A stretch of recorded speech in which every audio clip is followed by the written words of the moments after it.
Hello everyone and welcome to study with Sunil. देखिए दोस्तों, इस वीडियो में अपने राजस्थान जनरल नॉलेज के 50 क्वेश्चन आंसर के बारे में बात करेंगे। सभी 50 क्वेश्चन आपकी आने वाले एग्जाम के लिए वेरी वेरी इंपॉर्टेंट है। मैं किसी यहाँ पर एक ही एग्जाम विशेष का नाम नहीं लूँगा, क्योंकि राजस्थान में कंडक्ट करवाई जाने वाली सभी एग्जाम में राजस्थान जीके से रिलेटेड क्वेश्चन आंसर पूछे जाते हैं। तो काफ़ी इंपॉर्टेंट क्वेश्चन है आपके एग्जाम के दृष्टिकोण से, चाहे आप रीट एग्जाम की तैयारी कर रहे हो, चाहे आप पटवार, पुलिस, पीटीईटी, बीएसटीसी किसी भी एग्जाम में जिसमें राजस्थान जीके से रिलेटेड क्वेश्चन आंसर पूछे जाते हैं, ये वीडियो आपके लिए बहुत कारगर साबित होगा। अगर आपको इस वीडियो की पीडीएफ चाहिए तो आप मुझे टेलीग्राम चैनल के ऊपर फॉलो कर लेना। वहां पर आपको सुनील 50 सर नाम से जो चैनल मिलेगा उसको आप ज्वाइन कर लेना। देखिए, आज का सेशन अपन शुरू करते हैं। पहला क्वेश्चन आपको दे रखा है, क्षेत्रफल के अनुसार राजस्थान की श्रेणी कौन सी है, यानी कि क्षेत्रफल के अनुसार भारत देश में राजस्थान कौन से नंबर पर आता है, यह आपको बताना है। तो आप सभी को पता होगा कि राजस्थान जो है वो फर्स्ट नंबर पर आता है, इसलिए ऑप्शन डी क्या हो जाएगा, इसका करेक्ट आंसर हो जाएगा। दूसरे नंबर की बात करें तो दूसरा नंबर है वो मध्य प्रदेश का आता है, तीसरा नंबर है वो महाराष्ट्र का आता है और चौथा उत्तर प्रदेश का। तो इन तीनों को भी आपको ध्यान में रखना है और फर्स्ट नंबर पर कौन है, राजस्थान है। दूसरा क्वेश्चन आपको दे रखा है, वर्ष 2020 में जयपुर साहित्य महोत्सव का कौन सा संस्करण आयोजित किया गया था। वर्ष 2020 में 11वां, 12वां, 13वां या फिर 14वां। जयपुर के दिग्गी पैलेस में जो होटल है वहाँ पर जयपुर साहित्य महोत्सव है, उसका कौन सा संस्करण आयोजन किया गया था। देखिए, 5 दिनों तक ये महोत्सव चला था और राजस्थान के चीफ मिनिस्टर अशोक गहलोत के द्वारा इसका उद्घाटन किया गया था। तो ये कौन सा संस्करण था, 13वां संस्करण था, ऑप्शन थर्ड। इसको आप ध्यान में रखना है, करंट अफेयर है। सुपोषित माँ अभियान किसके द्वारा आरंभ किया गया, सुपोषित माँ अभियान किसके द्वारा आरंभ किया गया। तो इसका करेक्ट आंसर होगा ओम बिरला। ये लोकसभा अध्यक्ष हैं ओम बिरला। उन्होंने गर्भवती जो महिलाएं और जो किशोरी हैं उनके पोषण संबंधी सहायता प्रदान करने के लिए अपने निर्वाचन क्षेत्र, और इनका जो निर्वाचन क्षेत्र है वो कौन सा है, कोटा है। कोटा राजस्थान में सुपोषित माँ अभियान शुरू किया है। स्मृति ईरानी महिला और बाल विकास मंत्रालय जिनके पास में है, और कपड़ा मंत्रालय ने भी इस समारोह की अध्यक्षता की है। तो ओम बिरला क्या होगा, इसका करेक्ट आंसर होगा। कौन सी तिथि को पतंग महोत्सव मनाया जाता है, ये काफ़ी इंपॉर्टेंट है। कौन सी तिथि को पतंग महोत्सव मनाया जाता है, तो आप सभी को पता होगा इसका आंसर कौन सा होगा, 14 जनवरी होगा। पतंग उत्सव राजस्थान राज्य में मनाया जाता है, लेकिन जयपुर में ये जो उत्सव है उसका आयोजन बहुत ही चरम सीमा पर होता है। प्रत्येक वर्ष ये 14 जनवरी को मनाया जाता है। अब कुछ स्टूडेंट्स 15 जनवरी को लेकर यहाँ पर कन्फ्यूज हुए होंगे, लेकिन 14 जनवरी ही क्या होगा, इसका करेक्ट आंसर होगा। राजस्थान का कौन सा नृत्य 2010 में यूनेस्को की अमूर्त सांस्कृतिक धरोहर सूची में शामिल किया गया।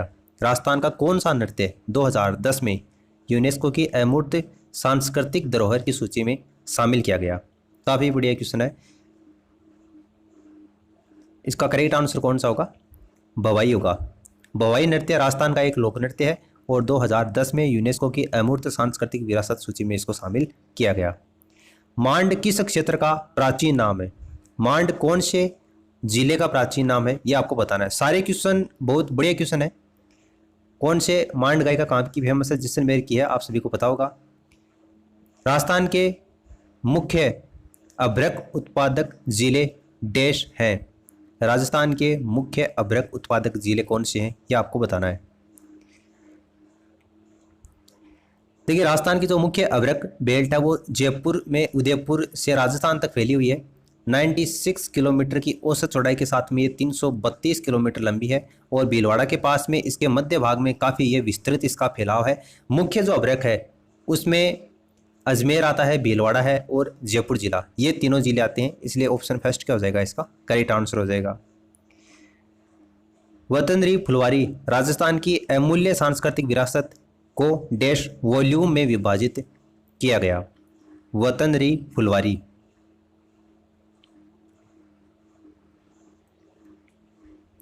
वतनरी फुलवारी राजस्थान की अमूल्य सांस्कृतिक धरोहर को विजयदान देथा के द्वारा लिखित 14 खंडों में विभाजित किया गया है, इसलिए ऑप्शन फर्स्ट इसका आंसर हो जाएगा। और इनको राजस्थान का शेक्सपियर के नाम से भी जाना जाता है। देखिए, नेक्स्ट क्वेश्चन आपको दे रखा है, जोधपुर को डैश के रूप में जाना जाता है। जोधपुर को किसके रूप में जाना जाता है, आप सभी को पता है। जयपुर को पिंक सिटी, गुलाबी शहर बोला जाता है। जैसलमेर को स्वर्ण शहर, गोल्डन सिटी बोला जाता है। झीलों का शहर है वो उदयपुर को बोला जाता है। बाकी का बच गया जोधपुर, वो ब्लू सिटी के नाम से, नीले शहर के नाम से जाना जाता है। नेक्स्ट आपको देखा है, राजस्थान स्थापना दिवस किस दिन मनाया जाता है। राजस्थान स्थापना दिवस किस दिन मनाया जाता है, तो ये 30 मार्च को मनाया जाता है। लूनी नदी किस घाटी से निकलती है? लूनी नदी कौन सी घाटी से निकलती है? देखिए, लूनी नदी का जो उद्गम है वो अजमेर के पास में अरावली श्रेणी की जो पुष्कर घाटी है वहाँ से होता है। थार के रेगिस्तान के दक्षिणी पूर्वी हिस्से में ये गुजरती है और गुजरात के कच्छ के रण में जाकर ये दलदली भूमि में वहाँ पर समाप्त हो जाती है। लूनी उत्तर पश्चिमी भारत में थार के रेगिस्तान की सबसे बड़ी नदी है। इसको आप ध्यान में रखना, पुष्कर घाटी से ये निकलती है। राजस्थान का सर्वोच्च शिखर डैश है। राजस्थान का सर्वोच्च शिखर कौन सा है?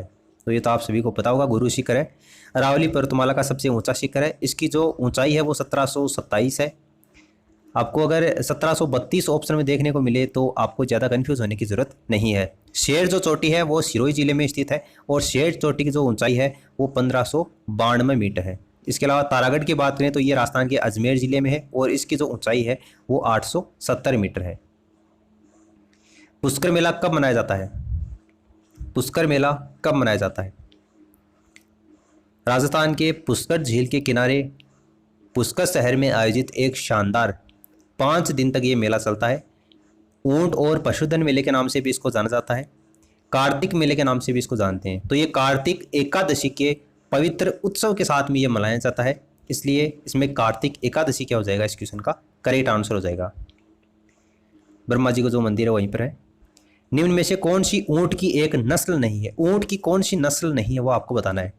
देखिए, राजस्थान में जो ऊंट पाए जाते हैं उसमें कई नस्ल राजस्थान में प्रचलित हैं। प्रमुख नस्लों की अगर अपन बात करें तो उसमें एक है बीकानेरी, जोधपुरी, नाचना, जैसलमेरी ऊंट है, कच्छी, जालोरी, मेवाड़ी, खेरूपाल और गुरहा, ये नस्लें हैं। भीलवाड़ी नस्ल ऊंट की एक नस्ल यहाँ पर नहीं होगी, इसलिए ऑप्शन डी क्या हो जाएगा? इसका करेक्ट आंसर हो जाएगा। बीकानेर और चूरू में खेराल ऊंट पाए जाते हैं। गुरहा ऊंट है वो नागौर और चूरू में पाए जाते हैं, जबकि जालोरी ऊंट जालोर और सिरोही जिले में पाए जाते हैं। तो ये भीलवाड़ी नस्ल का कोई ऊंट की नस्ल नहीं है, ऑप्शन डी। राजस्थान के निर्माण में स्वतंत्रता के बाद में गठित किया जाने वाला प्रथम संघ कौन सा था? प्रथम संघ पूछा आपको तो मत्स्य संघ इसका आंसर हो जाएगा। कृषि उपज राहत ऋण योजना, इसका उद्देश्य क्या है? कृषि उपज राहत ऋण योजना का उद्देश्य क्या है? देखिए, इसका करेक्ट आंसर मैं आपको बता देता हूं, आप वीडियो को पॉज करके देख लेना। करेक्ट आंसर होगा किसानों के लिए अल्प अवधि के लिए ऋण सुविधा प्रदान करना। राजस्थान के प्रथम विधानसभा अध्यक्ष कौन थे? राजस्थान के प्रथम विधानसभा अध्यक्ष कौन थे? नरोत्तम लाल जोशी थे, ऑप्शन सी। राजस्थान का राज्य पक्षी कौन सा है? राजस्थान का राज्य पक्षी, तो ये आपको पता होगा, ग्रेट इंडियन बस्टर्ड क्या होगा? इसका करेक्ट आंसर होगा। निम्न में से कौन से जिले में नदी तट नहीं है? नदी तट नहीं है, कौन से जिले में नदी तट नहीं है? इसका कहने का मतलब क्या है? इसका कहने का मतलब कौन से जिले में नदी नहीं है? तो चूरू और बीकानेर राजस्थान के ऐसे जिले हैं जहां पर एक भी नदी नहीं है। आपको पता है चूरू आपको ऑप्शन में नहीं दे रखा है, केवल एक बीकानेर ऐसा जिला है जो आपको ऑप्शन में दे रखा है, इसलिए ऑप्शन सेकंड क्या हो जाएगा? इसका आंसर हो जाएगा। इसके अलावा देखिए और आपको ऑप्शन दे रखे हैं जैसलमेर, तो जैसलमेर के अंतर्गत कांकेनी नदी बहती है, चिंगन, लाठी, दोहा ये नदियाँ बहती हैं। कोटा में चंबल, काली सिंध और अजमेर में सागरमती और सरस्वती, खारी ये नदियाँ प्रवाहित होती हैं, लेकिन बीकानेर के अंतर्गत एक भी नदी प्रवाहित नहीं होती। बूंदी के तारागढ़ किले का निर्माण किसने करवाया था? बूंदी का जो तारागढ़ किला है उसका निर्माण किसने करवाया था ये आपको बताना है। आपको पता है तारागढ़ का किला है, एक अजमेर में है और एक बूंदी में है। बूंदी वाले का निर्माण किसने करवाया था? किसने करवाया था? राव राजा बेर सिंह के द्वारा इसका निर्माण करवाया गया था। राजस्थान में झीलों की संख्या कितनी है? वर्तमान में राजस्थान में झीलों की संख्या कितनी है? तो कितनी है? 33 है। कौन से शहर को भारत का स्वर्ण शहर कहा जाता है? भारत का स्वर्ण शहर, गोल्डन सिटी, थोड़ी देर पहले अपन ने बात की थी, जैसलमेर क्या होगा? इसका करेक्ट आंसर होगा। किस शहर को राजस्थान की न्यायिक राजधानी कहा जाता है? राजस्थान की न्यायिक राजधानी, देखिए राजस्थान में एकीकरण हुआ था, उससे पहले राजस्थान राज्य की अलग अलग इकाइयां थी, जिसमें जोधपुर थी, जयपुर थी, बीकानेर, पूर्वी राजस्थान और मत्स्य संघ। इसके जो उच्च न्यायालय उसमें 5 उच्च न्यायालय उस समय कार्य करते थे। राजस्थान उच्च न्यायालय अध्यादेश 1949 में इन अलग अलग इकाइयों को समाप्त कर दिया गया था और पूरे राजस्थान के लिए एकल उच्च न्यायालय प्रदान किया गया। राजस्थान में उच्च न्यायालय की जो स्थापना है वो 1949 में जोधपुर में की गई थी। इसका उद्घाटन हुआ था 29 अगस्त 1949 को और इसके राज प्रमुख कौन थे? महाराजा सवाई मान सिंह थे। तो जोधपुर में न्यायिक राजधानी के रूप में इसको जाना जाता है राजस्थान में। ऑप्शन सी इसका आंसर होगा। बनास नदी कौन सी नदी की सहायक नदी है? बनास नदी कौन सी नदी की सहायक नदी है? तो ये चंबल की सहायक नदी है। Option second. राजस्थान के कौन से शहर में अब्दुल्लाह पीर दरगाह स्थित है? अब्दुल्लाह पीर दरगाह कौन से शहर में स्थित है? 4 ऑप्शन आपको दे रखे हैं। इसका करेक्ट आंसर कौन सा होगा? बांसवाड़ा। ये गंगोर नहीं होगा, यहाँ पे गणगौर होगा। गणगौर महोत्सव मनाया जाता है। कब मनाया जाता है गणगौर? तो चैत्र शुक्ल तीज को ये मनाया जाता है गणगौर। एक रंगीन और राजस्थान के लोगों के बीच में सबसे महत्वपूर्ण त्योहारों में से एक है गणगौर। मार्च अप्रैल के दौरान भगवान शिव की पत्नी गौरी की पूजा करने वाली जो महिलाएं हैं उनके द्वारा एक बड़े उत्साह और भक्ति के साथ में ये मनाया जाता है चैत्र शुक्ल तीज को। अगस्त 2010 में राजस्थान में स्थानीय निकायों के चुनाव में महिलाओं के आरक्षण का प्रतिशत क्या था? तो यह था 33%। Option second. राजस्थान की विधानसभा में सदस्यों की कुल संख्या क्या है? राजस्थान की विधानसभा में सदस्यों की कुल संख्या कितनी है? तो कितनी है? 200 है। राजस्थान की प्रथम महिला मंत्री कौन थी? राजस्थान की प्रथम महिला मंत्री कौन थी? तो इसका करेक्ट आंसर होगा ऑप्शन सी, श्रीमती कमला बेनीवाल। ये राजस्थान की पहली महिला मंत्री थी। लंबे समय तक राजस्थान के मंत्री के रूप में इन्होंने कार्य किया था और वर्ष 2009 से लेकर वर्ष 2014 के बीच में भारत के अलग अलग राज्यों में राज्यपाल के रूप में भी ये कार्य कर चुकी हैं। जैसे कि वर्ष 2009 में त्रिपुरा राज्य के राज्यपाल के रूप में, फिर 2009 से लेकर 2014 के बीच में गुजरात और 2014 में मिजोरम की यह राज्यपाल रही थी। तो श्रीमती कमला बेनीवाल इसका करेक्ट आंसर होगा। राजस्थान के प्रथम विधानसभा अध्यक्ष कौन थे? राजस्थान के प्रथम विधानसभा अध्यक्ष कौन थे? नरोत्तम लाल जोशी थे। आभूषणों पर मीनाकारी के लिए कौन सा शहर विश्व प्रसिद्ध है? आभूषणों पर मीनाकारी के लिए कौन सा शहर विश्व प्रसिद्ध है? कौन सा है? जयपुर है। Option C. ऐश्वर्य तेल क्षेत्र कौन से जिले में स्थित है? ऐश्वर्य तेल क्षेत्र कौन से जिले में स्थित है? तो इसका करेक्ट आंसर होगा बाड़मेर। ऐश्वर्या तेल क्षेत्र भारत में राजस्थान राज्य में बाड़मेर जिले में है और भारत की दूसरी सबसे बड़े तेल की एक खोज है। इसका नाम भारतीय अभिनेत्री ऐश्वर्या राय बच्चन के नाम पर ऐश्वर्या तेल क्षेत्र रखा गया है। राजस्थान के कौन से जिले को धान का कटोरा इस उपनाम से भी जाना जाता है? राजस्थान का कौन सा जिला? तो कौन सा है वो? गंगानगर है। रणथंभौर राष्ट्रीय उद्यान देश में स्थापित किया गया। रणथंभौर राष्ट्रीय उद्यान कौन सी सन में स्थापित किया गया था? तो 1980 में इसको स्थापित किया गया था।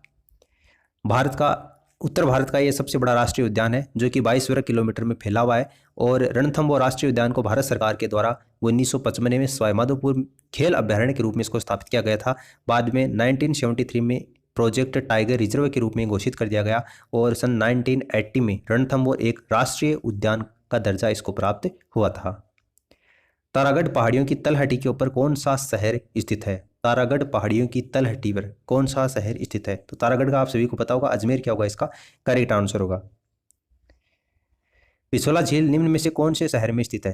पिछोला झील कौन से शहर में स्थित है? तो ये झीलों की नगरी उदयपुर में है। पिछोला झील उदयपुर में तो है ही, इसके अलावा ये कौन सी झील है? एक कृत्रिम झील का उदाहरण है। पद्मश्री और पद्म भूषण सम्मान से सम्मानित होने वाली राजस्थान की प्रथम महिला कौन थी? तो कौन थी ये? रतन शास्त्री थी। Option second. 1955 में इसको पद्मश्री मिला था और 1975 में पद्म भूषण से इनको सम्मानित किया गया था। पद्मश्री के साथ में पद्म भूषण से सम्मानित होने वाली राजस्थान की ये पहली और अंतिम महिला थी। रतन शास्त्री बाणस्थली विद्यापीठ के संस्थापक और महिला शिक्षा में एक उल्लेखनीय चैंपियन के रूप में ये उभर कर सामने आई थी। राजस्थान पत्रिका का संस्थापक कौन था? राजस्थान पत्रिका का संस्थापक कौन था? कौन था? कपूर चंद्र कुलिस। निम्न में से कौन सा राजस्थान में एक महत्वपूर्ण मध्य पाषाण स्थल है? कौन सा राजस्थान में एक महत्वपूर्ण मध्य पाषाण स्थल है? 4 ऑप्शन आपको दे रखे हैं। इसका करेक्ट आंसर कौन सा होगा? बागौर होगा। मेहरानगढ़ राजस्थान का प्रसिद्ध किला कौन से शहर में स्थित है? तो ये आप सभी को पता होगा जोधपुर क्या होगा? इसका करेक्ट आंसर होगा। मेहरानगढ़ किला जोधपुर में है और 1459 में मारवाड़ के राव जोधा के द्वारा इसका निर्माण किया गया था। चामुंडा माता मंदिर है वो इसमें है। इसके अलावा दौलत खान टर्बन गिलेरी भी इसी दुर्ग में है। 2008 में यहाँ पर चामुंडा माता मंदिर में भगदड़ मच गई थी, जहाँ पर 250 से अधिक लोगों की मौत हो गई थी। तो वो काफ़ी उस समय चर्चा का विषय रहा था। आपको एग्जाम में पूछा जा सकता है कि चामुंडा माता का मंदिर है वो कहाँ पर है, तो इसी मेहरानगढ़ में है, ये जोधपुर में। निम्नलिखित में से किस वर्ष में जयपुर को विश्व क्राफ्ट सिटी का खिताब दिया गया था? 2015 में दिया गया था। राजस्थान राज्य में लोकसभा की सीटें कितनी हैं? 25 हैं। ऑप्शन फर्स्ट क्या हो जाएगा इसका? करेक्ट आंसर हो जाएगा। राजस्थान में 25 लोकसभा सीटें हैं, जिनमें से 3 है वो अनुसूचित जनजातियों के लिए हैं और 4 है वो अनुसूचित जाति के लिए रिजर्व हैं। राजस्थान का राज्य पक्षी कौन सा है? राजस्थान का राज्य पक्षी तो ग्रेट इंडियन बस्टर्ड। राजस्थान का जो वार्षिक मेला है जिसमें ऊंट व्यापार का एक प्रमुख आयोजन होता है, वो कौन सा है? तो थोड़ी देर पहले अपन ने बात की थी पुष्कर मेले, इसको ऊंट मेले के नाम से भी जाना जाता है। पुष्कर मेला भारत में सबसे बड़े ऊंट, घोड़े और पशु मेलों में से एक है। तो उम्मीद है आपको इस वीडियो से कुछ ना कुछ नया ही जानने को मिला होगा। इस वीडियो में फिलहाल इतना ही। Thanks for listening. God bless you all.